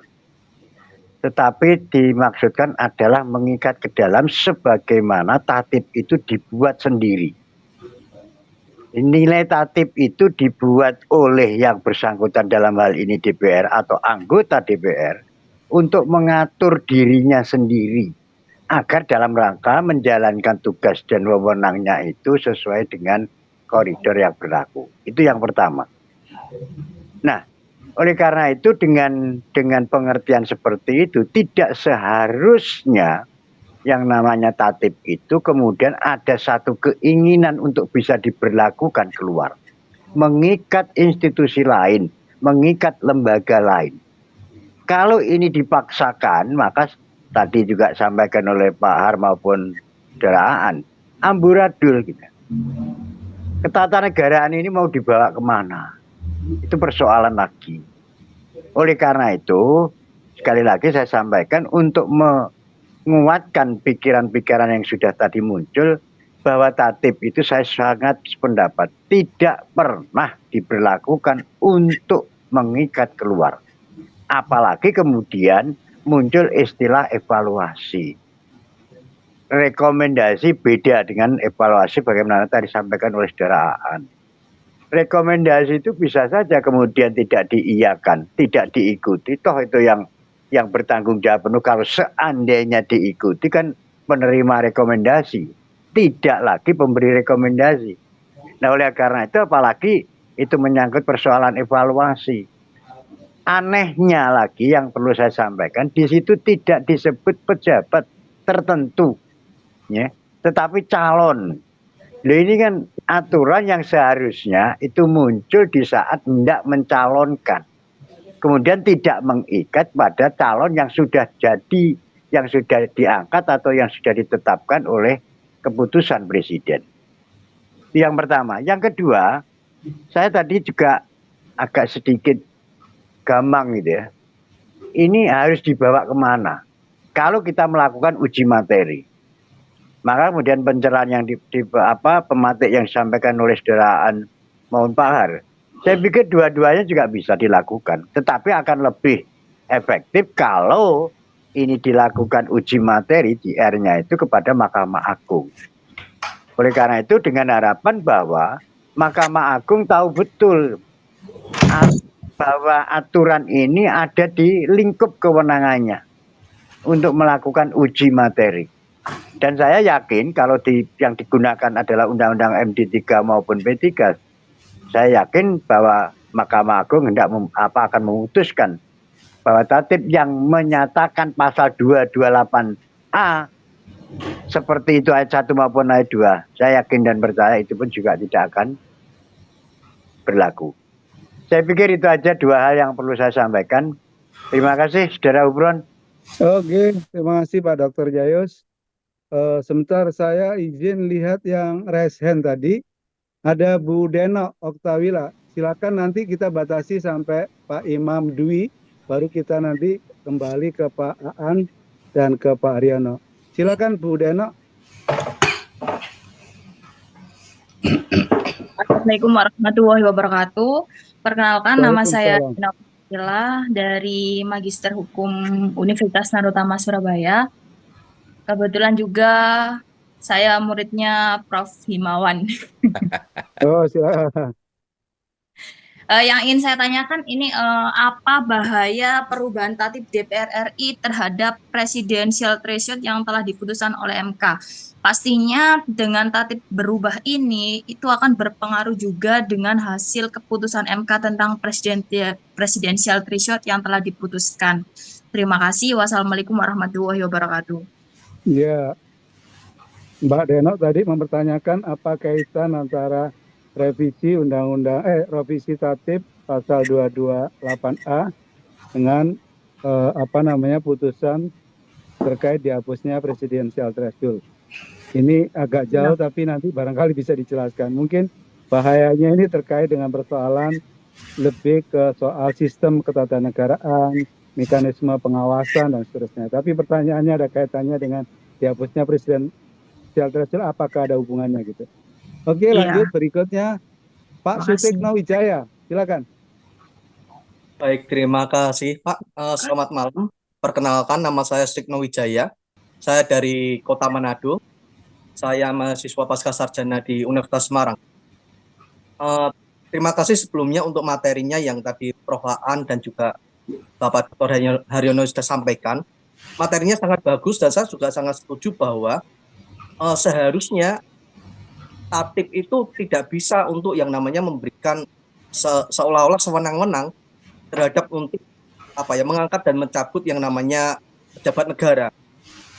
Yang jadi persoalan adalah tadi sempat dibahas bahwa dan disinggung kalau DPR itu kan semestinya pintar-pintar. Tapi maaf, kalau menurut pendapat saya, apakah tidak DPR ini kurang kopi ya? Istilahnya begini, ini kayak dagelan semestinya.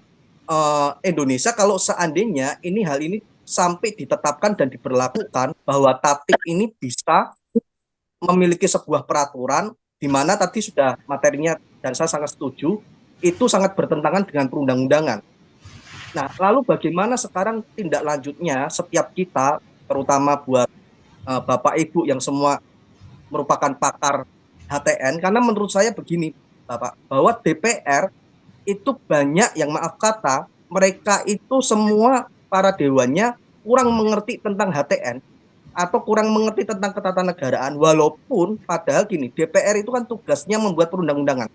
Maaf kata, kenapa saya ngomong seperti itu? Karena dari kebijakan yang mereka keluarkan itu menunjukkan bahwa mereka tidak terlalu mengerti dalam tanda petik. Dan apakah hal itu karena sebagian karena artis yang maaf kata pemilihannya dan pencalonannya karena popularitas dan tidak mengerti masalah hukum ilmu negara, sehingga istilah lainnya mungkin mereka coba-coba atau memang sama sekali tidak mengerti. Karena ini akan kacau kalau misalnya akan diteruskan terus, ini baru satu belum lagi masalah-masalah yang lain. Artinya bagaimana solusinya ketika ke depan DPR itu tidak hanya sekedar popularitas, tetapi memang keilmuannya harus mumpuni supaya tidak terjadi kayak orang dagelan seperti sekarang ini. Terima kasih, Pak. Oke ya, Pak Signal. Jadi ini apakah dia mengerti sebenarnya atau pura-pura tidak mengerti? Karena tadi ada unsur coba-cobanya tadi ya. Tapi yang paling penting pertanyaannya apa langkah hukum berikutnya yang harus dilakukan oleh misalkan para akademisi gitu. Selanjutnya Pak Dr. Muzar Irawan. Halo. Setelah itu 1, 2, 3, 4. Dan setelah itu kita break sebentar, bukan break, kita berikan kepada Pak Har dan Mas Dekan untuk memberikan tanggapan. Silakan Pak Muzar. Ya, halo, bisa dengar? Dengar.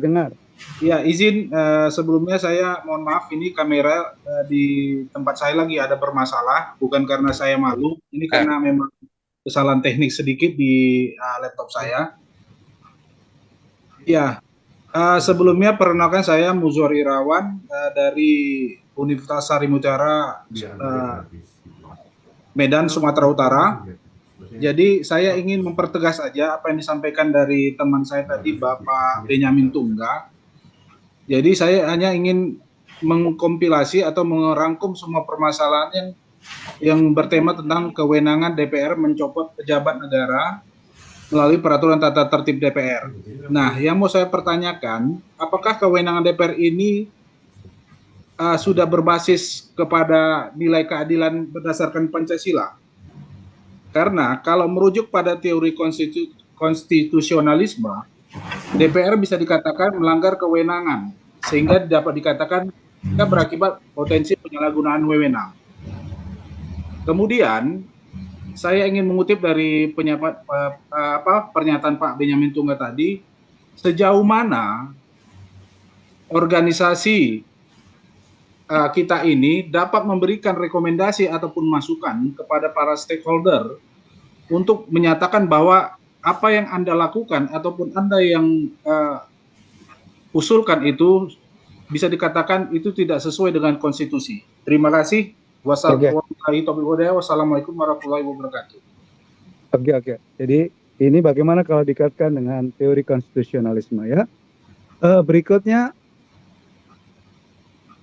Iman, ini sudah nggak ada lagi. Mas Iman tadi. Mana Mas Iman tadi? Oke. Silakan Mas Iman kalau masih gabung, barangkali ada sesuatu yang bisa disampaikan. Oke, Pak Hufron, terima kasih. Silakan. Oke. Para senior, guru, dan juga sesepuh, saya mencoba untuk merespon apa yang diungkapkan Pak Hufron. Mas kenalkan dulu Mas, supaya yang lain tahu. Baik. Assalamualaikum warahmatullahi wabarakatuh. Selamat malam Bapak dan Salam. Kepangaken, saya Iman Dwiartanto. Saya adalah muridnya dari para dosen di sini, alumni Universitas 17 Agustus, dan sekarang saya berprofesi sebagai jurnalis. Berangkat dari materi yang dipaparkan Pak Haryono dan juga Mas Dekan, jadi kalau dikatakan dengan istilah pemantik, saya sudah menyala. Muruk. Di kacamata saya ini sebuah pelecehan terhadap konstitusi. Ya. Jadi katakanlah kalau ini merupakan sebuah produk dari pemikiran manusia, mestinya langsung harus yang mikir ini dipotong dulu, dibabat dulu aja. Sudah kelihatan.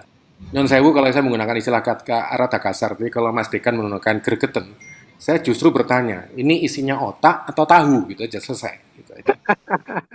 Karena dalam kacamata saya sebagai jurnalis, DPR itu sama sekali tidak punya kewenangan sepihak menghentikan pejabat negara.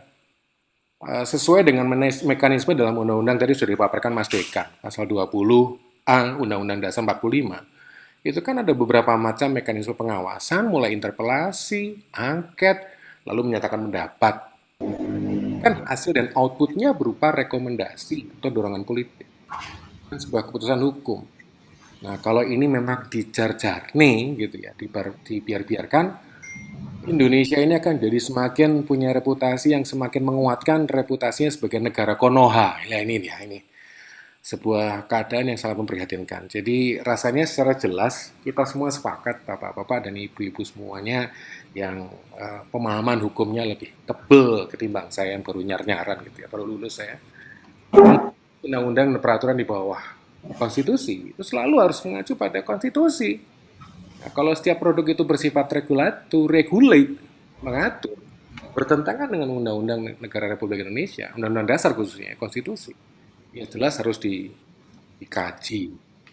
Dan sepakat sebagai kata final supaya nggak panjang-panjang, katakanlah kalau ada gagasan ini dibawa ke JR gitu ya, saya sebagai jurnalis, monggo dibuatkan rilisnya, nanti saya buatkan beritanya, sehingga kita sebagai jurnalis bisa mengawal terus informasi ini supaya tidak hapus hilang seperti kejadian ada hakim ganti gara-gara tidak setuju dengan keputusan dan dissentingnya. Demikian Pak Gufron, singkat saja, matur nuwun. Assalamualaikum warahmatullahi wabarakatuh. Matur suwun Mas Iman. Bapak Ibu sekalian, menurut saya ini sesi yang kedua tanya jawab. Kita minta feedback, tanggapan dari nanti Pak Haryono dan Mas Aan. Tadi menarik menurut saya, kalau ini kan kita anggap bahwa kita uji material gitu, lewat MA gitu. Ada dasarnya tadi disampaikan oleh Mas Dekan gitu. Terus yang penting menurut saya nanti juga dielaborasi barangkali lebih jauh. Kira-kira menurut Pak Har, kalau ini diajukan judicial review di MK, kira-kira kan tentu ini undang-undang MD3-nya yang kemudian diuji melalui judicial review di MK. Kira-kira seperti apa reasoningnya gitu menurut saya. Dan bagaimana pula misalkan anggap saja setelah dalam tanda kutip diprotes banyak orang, DPR itu bukan nggak mengerti, menurut saya mengerti gitu. Ya ini kan namanya manusia berusaha ini ya, namanya manusia berusaha. Coba-coba seperti apa. Jadi ini rupanya juga tes gelombang ya. Kira-kira gelombangnya seperti apa gitu. Sehingga muncul apa perlu ada Garuda darurat kemarin darurat negara yang warna biru itu sudah sampai itu misalkan. Tidak, rupanya ini bagian dari coba-coba. Maka menurut saya tadi bagaimana kalau ternyata bukan ditatip, nanti teman-teman DPR itu mengusulkan perubahan itu di Undang-Undang MD3. Jadi tadi disebut bahwa derivasi dari pengawasan itu ada evaluasi secara berkala. Nah, jadi pertanyaannya adalah bagaimana kalau itu kemudian menjadi revisinya itu di Undang-Undang MD3. Sementara kita tahu bahwa quote and quote hubungan antara DPR dan Presiden dalam konteks pemerintahan Pak Prabowo, menurut saya koalisi besarnya tidak saja di pemerintahan juga koalisi di parlemen gitu. Sehingga mungkin apa yang menjadi keinginannya DPR disetujui Presiden, apa yang diinginkan Presiden disetujui DPR, seperti yang terakhir-terakhir ini gitu. Jadi maksud saya kira-kira mohon elaborasinya bagaimana kalau ini diuji MK dan bagaimana kalau ini diuji lewat diuji material lewat MA, dan bagaimana upaya-upaya barangkali yang tadi bersifat gerakan-gerakan apa yang bisa dilakukan oleh civil society. Kira-kira itu, mohon tanggapan Pak Har dan Mas Dekan. Silakan. Terima kasih Mas Gufron. Jadi begini, ini kita sebetulnya bermainnya tidak hanya pada persoalan bagaimana kita memasalahkan. Kan kita juga tahu sekarang, no viral, no justice. Nah, ini juga kita perhatikan kondisi psikologi seperti itu. Kalau mendengarkan apa yang disampaikan Prof. Aan, sangat rinci sekali. Bahkan saya pikir ke MK juga dilakukan, ke MA juga dilakukan. Ya. Oleh karena itu, kan kita ini tidak bisa melakukan judicial review ini atas nama PHTN, kan nggak bisa. Kita mesti atas nama perorangan. Karena dari segi pemikiran saja, pikiran kita berkembang dan bervariasi. Ya. Oleh karena itu tidak bisa kemudian harus ini, semua ikut ini, oleh karena ikut ini, maka atas nama ini nggak bisa. Kelompok yang katakan saja atau kita-kita yang berpendapat itu cenderung pada persoalan MA, perkuat itu persoalan MA-nya. Apa yang menjadi alasan ke MA. Lalu yang ke MK-nya juga kita perkuat. Dua-dua. Persoalan nanti kemudian MA menyatakan, oh ini masalah konstitusi, lalu biar kita serahkan MK, ya nggak apa-apa. Kalau MK-nya menyatakan bahwa ini sebatas yang diatur oleh ketentuan bertentangan dengan undang-undang, kita serahkan saja di situ. Tentu saja kita harus memperkuat masing-masing argumentasi. Yang kedua adalah ada satu hal yang seringkali dan ini sudah saya lakukan sampaikan juga pada teman-teman MA. MA itu memeriksanya tertutup. Kita nggak tahu, prosesnya nggak tahu. Ya. Dan lagi kalau itu kemudian di JR di sana, itu biasanya diserahkan kepada Kamar Tata Usaha Negara. Nah, yang memeriksa di sana itu, ya kita tahulah pemeriksaan di sana itu paling ya 3 hakim, ya, 3 hakim. Ini yang terjadi ya pengalaman saya. Oleh karena itu berlandaskan atas no justice no viral, ya, maka kita tempuhlah itu yang terbuka kemudian itu difahami oleh banyak orang. Terus terang saya sudah mengadakan pendekatan juga pada teman-teman di Forum Konstitusi. Reaksinya memang mempertanyakan itu semua. Lalu juga teman-teman yang mempunyai perhatian terhadap ketentuan pelaksanaan Undang-Undang Dasar pun juga memasalahkan. Kalau di Mahkamah Konstitusi dulu ada yang disebut sebagai amicus curiae. Orang lain yang kemudian mendukung. Yang sebetulnya ditujukan pada hakim, tapi tidak menutup kemungkinan bahwa itu adalah pemihakan terhadap permohonan orang. Oleh karena itu, menurut saya, biarkan. Variasi ini banyak sekali. Kalau di MA juga memasalahkan itu, kalau di MK juga memasalahkan itu, orang akan melihat, loh ini apa sih yang terjadi?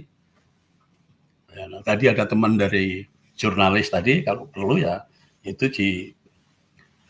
diberitakanlah begitu. Kalau perlu diviralkan atau gimana. Itu yang pemikiran saya.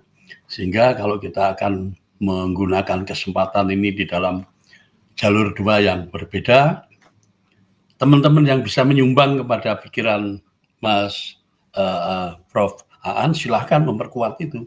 Silahkan.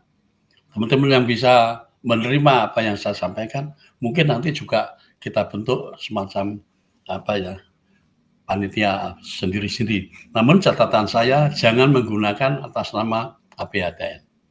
Tentu ini memerlukan volunteer yang berani loh. Volunteer yang berani. Buat saya itu aja yang bisa saya sampaikan. Sekali lagi kalau diskusi nanti, kalau bisa teman-teman yang lain itu jangan bertanya, tapi memberi pikiran. Saya setuju karena ini apa? Karena ini alasannya begini. Jadi memperkaya reasoning kita untuk memajukan itu kepada judicial review. Saya kira begitu Mas Bron. Masih. Izin Pak Haryono terkait dengan barangkali bisa koordinasi tadi soal forum konstitusi. Ya. Biar nanti untuk pengayaan kami bisa ikut barangkali untuk perlu diskusi dengan forum konstitusi barangkali Pak Haryono. Iya, saya bisa sampaikan nanti. Paling tidak kita punya kita punya kerangka dulu, nanti kita tawarkan. Karena terus terang teman-teman di forum konstitusi itu udah tua-tua, aku yang termuda. Jadi nanti kalau kita serai membaca gitu kira-kira ya tidak dalam arti mengatakan mereka itu tidak memahami, tapi kesempatan menggunakan waktu itu baru tertrigger kalau kita sudah punya konsep-konsep itu. Pak Lukman Hakim yang menjadi ketuanya, yang dulu Menteri Agama itu juga. Ya, itu saya kira yang bisa. Matur suwun, Pak. Mas Dekan, barangkali ada sesuatu yang ingin diperdalam dari tadi pertanyaan teman-teman, silakan. Ya, baik, terima kasih Pak Dr. Gufron. Ya, saya ingin satu-satu sambil menyapa karena di sini saudara kita semua ya. Yang pertama adalah Pak Benyamin. Ya, sebenarnya mungkin karena jengkelnya Pak Benyamin nggak ingin buang waktu kayaknya, langsung mau apa gitu katanya Pak Benyamin ini. Malam ini juga kayaknya besok langsung berangkat ke MK sama ke MA ini Pak Gufron ini Pak. Pak Ben siap Pak Benny. Ya, solusinya saya kira tadi Prof. Har juga sudah menyampaikan ada dua hal dan memang menurut saya sebaiknya ya kita buat semacam eh, short brief gitu ya, pola apa namanya, pokok-pokok pikiran dulu untuk memperkaya dulu ya. Ya kalau terlalu buru-buru juga saya khawatir nanti pikiran kita nggak komprehensif. Tapi kalau terlalu lama nanti ya karena no viral no justice ya. Nanti sudah tertutup isu yang lain maka tidak menjadi perhatian maka ya tidak ada keadilan. Nah, itu juga saya kira ya kita tidak terlalu ceroboh dan kita juga cepat tanggap begitu. Tadi dari Pak Jayus setuju senior saya. Ya, ini tadi pemikiran-pemikiran beliau saya kira juga bisa dimasukkan ke permohonan. Ini kan sudah direcord ya, dari beliau sangat argumentatif. Kemudian Mbak Deno, apa bahayanya terkait dengan presidential threshold? Ya, bahayanya pada hakimnya. Kan itu kan menjadi partai-partai kepentingannya kan terancam ya. Sehingga dengan 0%, ya bukan 0% juga sih, karena MK itu kan memberikan wewenang pada DPR. Kalau dulu bahasanya adalah open legal policy, sekarang bahasanya adalah constitutional engineering, ya gitu ya, rekayasa konstitusi. Nah, ini nunggu DPR nanti bagaimana rekayasa konstitusinya. MK kan hanya memberikan 5 poin-poin ya yang harus dilakukan dalam menyusun norma baru. Dan mungkin ini Pak Ketua menjadi peluang juga bagi kita pemikiran terkait dengan rumusan pasal di presidensial threshold ini. Karena menurut MK 0 juga tidak mungkin, tapi kalau dibuat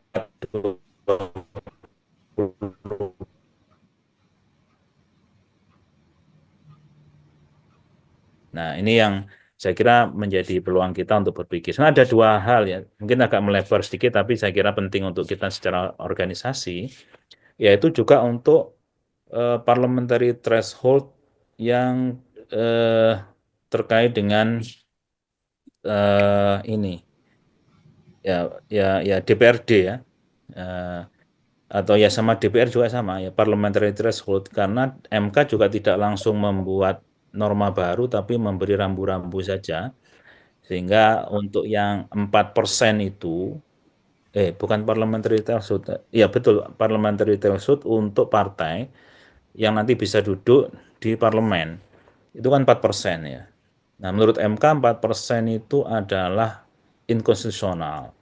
Tapi rumusannya berapa persen pantasnya sama begitu itu diserahkan kepada pembentuk undang-undang.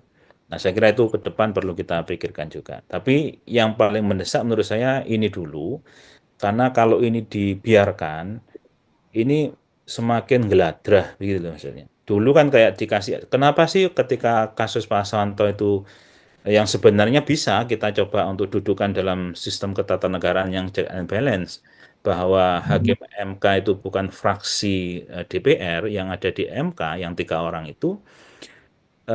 Pada waktu itu kan problemnya Pak Aswanto merasa bahwa salah satu syarat hakim MK adalah syarat kenegarawanan. Seorang kenegarawanan tidak memandang jabatan itu sesuatu yang harus dikejar. Nah, sehingga beliau dengan adanya keputusan pemberhentian dari presiden atas rekomendasi dari DPR, itu ya sudah, kalau memang DPR nggak mau mengajukan saya di MK ya sudah, mau diambil begitu. Nah, itulah perwujudan yang disampaikan beliau pada waktu itu, sehingga ini kalau mau diteruskan akhirnya akan geladrah atau menjalar ke mana-mana ke jabatan publik yang lain. Inilah yang mengapa ini urgent untuk segera kita hentikan dengan mengedepankan mata head-nya ya, atau Rechtszekerheitnya juga, kepastian hukumnya, agar nanti tidak terjadi tag yang sudah terlanjur, ya, misalnya pemberhentian dan seterusnya. Karena begini juga, kalau di tatip itu disebutkan bahwasannya evaluasi itu ya, kemudian tafsirnya adalah nanti presiden terikat dengan evaluasi yang diberikan oleh DPR, presiden tidak menjalankan evaluasi DPR, ujungnya bisa HMP, hak menyatakan pendapat, untuk proses pemakzulan DPR. Untuk proses pemakzulan presiden. Karena presiden tidak menjalankan evaluasi DPR. Nah, ini yang lebih parah lagi gitu. Sebenarnya kalau dalam konteks presiden sama DPR-nya dalam satu koalisi, ya yang besar tadi itu, ya oke-oke aja gitu ya.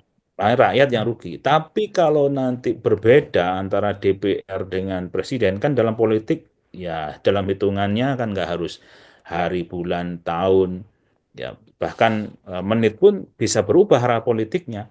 Nah kalau ini kemudian berbeda, ya bisa menjadi senjata bagi DPR untuk hak menyatakan pendapat. Nanti HMP kepada MK, MK proses, masuklah ke MPR dan seterusnya. Jadi ini bisa bahayanya juga ke sana juga gitu.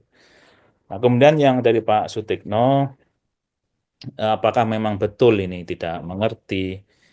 Ya, ya seharusnya mengerti karena anggota DPR ini kan walaupun baru dilantik tidak semuanya baru ya. Yang lama juga banyak. Tapi kemarin kan bulat itu, tidak ada fraksi yang menolak juga begitu. Artinya apa ya? Satu kepentingan juga ya karena tadi itu jengkel atau apa begitu ya. Sehingga atau ada nafsu untuk menguasai lembaga lain ya karena ada motif itu akhirnya pikiran jernihnya hilang. Nah, inilah ya, tertutup begitu loh masalah ketatanegaraannya. Karena ya memang ada sesuatu yang ingin digolkan tadi kepentingan. Kemudian Pak Muswar, apa yang katanya dengan teori konstitusi atau konstitusionalisme, dalam konteks ini kan tadi sudah kita juga bahas tadi para penanya, ini dalam konteks check and balances sebenarnya. Kita ingin menempatkan bahwa negara kita itu bukan negara monarki yang ada pemusatan kekuasaan. Kita sudah sepakat sebagai negara demokrasi yang ada pemencaran kekuasaan, ada distribution of power.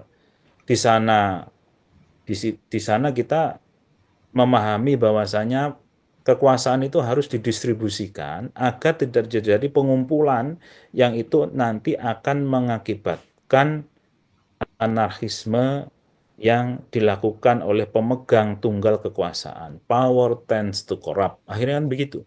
Karena nggak ada yang melakukan check and balances. Dalam politik, koalisi itu adalah suatu prinsip yang harus dilakukan untuk memperkuat politik. Tapi di dalam hukum justru kan dipecah. Ya, bukan koalisi. Kenapa? Kalau koalisi akan cenderung kolutif. Tapi dalam hukum itu harus dipecah untuk ada penyeimbang. Nah, sehingga memang antara politik dan hukum dalam hal ini kan agak berseberangan ya. Tapi kan koridornya yang penting. Ya, perkara kemudian ada koalisi itu kan dalam permainan cantik politik. Tapi jangan sampai kemudian terlembagakan dalam hukum sehingga menjadi kekuasaan tunggal. Yang orang-orang sering mengkritik kemudian itu timbullah yang namanya oligarki gitu. Nah, ini yang sebenarnya kita hindari. Dan Pak Iman, ya tentunya memang kekuatan demokrasi kita salah satunya adalah pers, gitu ya, sebagai pilar demokrasi. Nah, tanpa pers, ya kita lemah. Maka dari itu, sinergi antara cendekiawan dengan pers agar bisa menyuarakan, menggaungkan ini, sehingga bisa mempengaruhi kebijakan, bisa menggugah rasa keadilan hakim, itulah yang kita harapkan. Terima kasih Pak Dr. Gufron. Oke. Tadi masih ada satu, saya kira tetap diberi kesempatan untuk barangkali menyampaikan pendapat. Pak Yanu, silakan Pak Yanu. Sebelum nanti kita seksi ini kita akhiri. Barangkali nanti kita minta ke Pak Ketua yang tadi sekaligus sebagai keynote speaker, kira-kira apa langkah konkret yang bisa dilakukan oleh HPATN Jatim. Tapi sebelumnya silakan Pak Yanu, masih ada? Masih gabung dengan kita? Oh, Pak Yanu nggak ada ya? Ada. Silakan Ada, Pak Pak. Yanu. Bisa didengarkan Pak? Halo? Oh, bisa. Oke. Silakan Pak. Terima kasih. Selamat malam. Tertarik Malam, Pak saya. Yanu. Saya hanya pengamat saja di sini malam ini. Salam kenal untuk Pak Haryono. Oke. Salam kenal Mas Eko. Saya angkatannya Mujibur Rahman, Pak. Oh, di UNED. UNED Jember, saya 92. Kakak saya tuh, Dan ya betul, itu kakak jenengan. Tadi sempat WA-WA-an tentang foto Oh. jenengan. Karena ada undangan untuk link ini. Dan paling saya hormati Pak Jayos, itu dosen saya dari Fakultas Hukum Jember. Gini Pak, cuman satu aja menyampaikan dari seluruh informasi yang saya sebagai pengamat malam ini mendengarkan seluruh informasi yang ada di Zoom ini.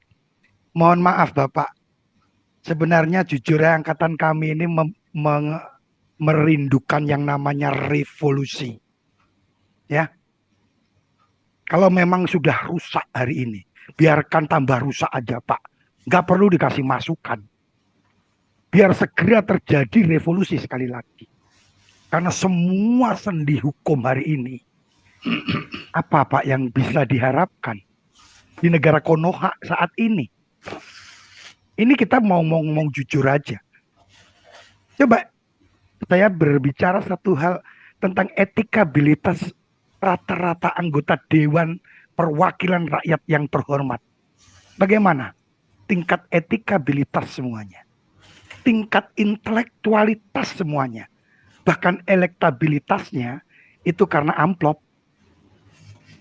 Ini fakta loh Bapak di lapangan ya. Perkenalkan, saya memang dari Kota Blitar Pak. Saya dari Dinas Kepemudaan dan Olahraga hari ini. Kemarin sebenarnya dari Bakes Bangpol saya juga. Mengamati seluruh kondisional hukum hari ini, hanya satu kata Pak Aan, yang kita rindukan adalah revolusi. Rusak-rusakan sekalian didorong rusak, biar segera ada perubahan besar-besaran. Mungkin itu. Cuman saya akan menyampaikan bahwa apabila hukum manusia tidak bisa melaksanakan, apakah hukum alam yang akan bicara? Demikian, Assalamualaikum warahmatullahi wabarakatuh. Waduh, ini keren ini. Revolusi apa nih Pak? Revolusi mental kah atau revolusi seperti perang gitu ya Pak ya? Itu harus ada alasan yang kuat itu. Tapi tidak apa-apa, namanya kita ini sudah agak gergetan juga kalau dilihat begini. Revolusi. Izin satu orang barangkali. Terima Pak kasih. Jamil tuh tadi udah berkali-kali referensi. Silakan Mas Jamil. Baik, terima kasih Prof. Kufron. Assalamualaikum warahmatullahi wabarakatuh. Yang terhormat para guru-guru saya, Prof. Har dan Prof. Aan. Perkenalkan, nama saya Jamil, pengurus APATN Han Jawa Timur. Saya punya pemikiran begini, Prof.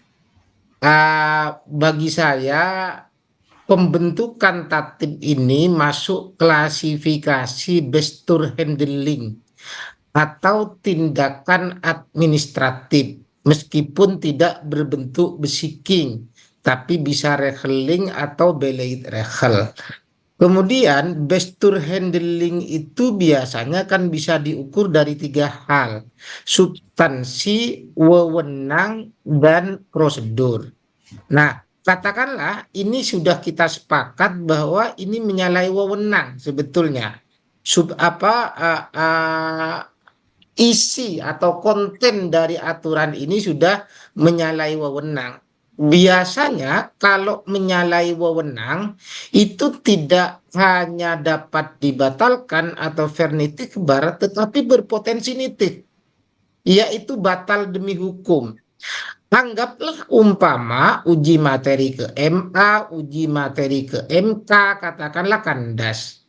Kita masih punya harapan oleh pejabat-pejabat yang direkomendasikan untuk menindaklanjuti ini kita bisa mengatakan abaikan saja. Karena apa? Rekomendasi itu berangkat dari wewenang yang kritis, yang batal demi hukum sebetulnya.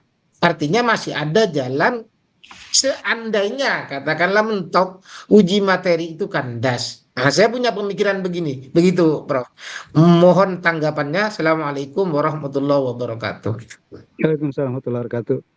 Jadi ada tambahan nih, selain ke MK, ke MA juga ini diajuin gugatan ke PT UN terkait dianggap sebagai tindakan pemerintah. Ya nanti dicek apakah ini masuk di Biliet Regel. Kalau masih Biliet Regel, ini bisa di PT UN kan, misalkan begitu. Ini sebuah diskusi, ada 3 hal kira-kira yang bisa dilakukan gitu. Bapak Ibu sekalian yang saya hormati, tentu kita pingin bahwa dari diskusi ini tidak berhenti sampai di sini. Ada langkah-langkah konkret, misalkan seperti yang disarankan oleh Mas Dekan tadi, sekaligus yang disampaikan Pak Haryono, ya perlu dibentuk satu tim kecil gitu dalam rangka bikin short brief. Ya, untuk apa? Untuk mempersiapkan kalau ini diajuin JR ke MK, apa yang harus disiapkan materinya. Kalau ini mau diajukan ke MA, apa yang harus disiapkan. Dan kalau ini betul kemudian masuk di Biliet Regel, apa kira-kira yang mungkin bisa dilakukan gitu.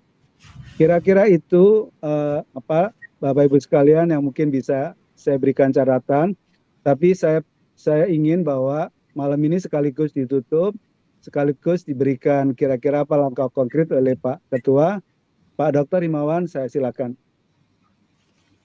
Terima kasih Pak Gufron, yang saya hormati para pembicara, Prof. Aan, Mas Haryono, kemudian sebagai pemantik diskusi dan support opini dan pendapat yang sudah disampaikan oleh teman-teman melalui forum diskusi malam hari ini. Tentu nanti Mbak Wahyu dan kami dari tim sekretariat, Mas Gufron dan saya akan mencoba merumuskan. Yang pertama tentu apa yang ingin kita sampaikan untuk persoalan ini adalah tidak berhenti sampai hasil diskusi, satu.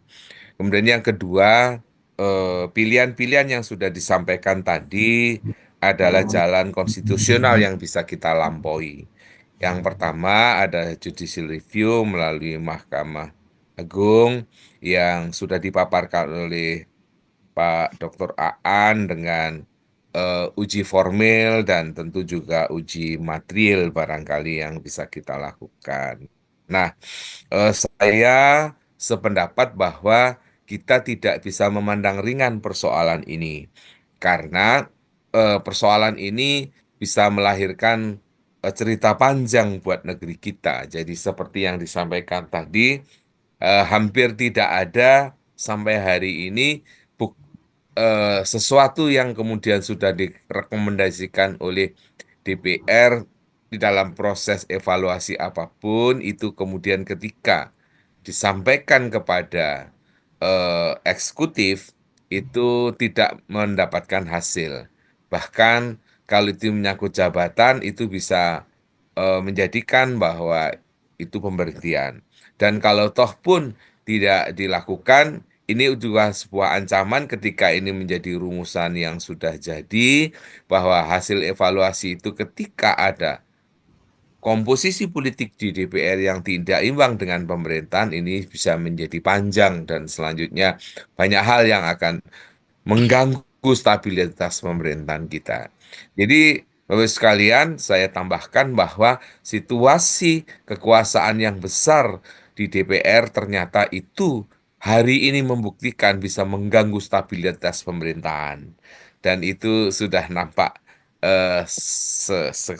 sesekali kita bisa melihat. Nah, yang ketiga, apa yang disampaikan oleh Pak Dr. Haryono, kalau toh pun ini nanti ada jalan lain, kita siapkan plan A, plan B, mungkin bisa juga masuk ke Mahkamah Konstitusi karena ini bisa jadi panjang persoalannya. Dan yang ketiga, apa yang disampaikan Mas Jamil, kalau ini dipandang sebagai bullet vehicles, maka ini dapat dirumuskan sebagai satu eh, peraturan kebijakan yang dibuat oleh eh, DPR dan bisa diujikan ke PT UN. Tetapi kalau toh pun kemudian ini ada cara-cara yang lain, mungkin itu menjadi satu opsi yang bisa kita lakukan bersama. Sekali lagi terima kasih atas forum ini, catatan-catatan kita, mudah-mudahan kegiatan ini akan berlanjut dan sekali lagi para hadirin yang masih bertahan sampai 134 orang hari ini, terima kasih dan mudah-mudahan kita masih punya kesempatan bertemu yang lain. Mas Haryono, terima kasih atas pemandiknya dan jujur Masih. ini adalah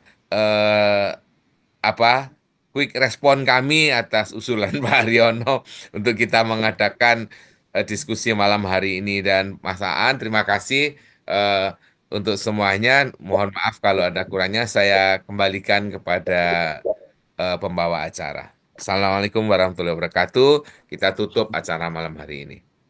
Baik, terima kasih moderator Pak Dr. Gufron SAMH, Bapak Ibu hadirin. Tidak terasa kita sudah berada di penghujung acara. Kami mengucapkan terima kasih kepada para pemantik diskusi malam hari ini, Bapak Dr. Haryono, Bapak Dr. Aan telah berbagi ilmu dan wawasan yang sangat Materinya. bermanfaat bagi kita semua. Terima kasih Pak Dr. Himawan, Bapak Dr. Gufron dan seluruh panitia webinar hari ini serta ucapan terima kasih kepada seluruh peserta yang tetap stay sampai webinar berakhir.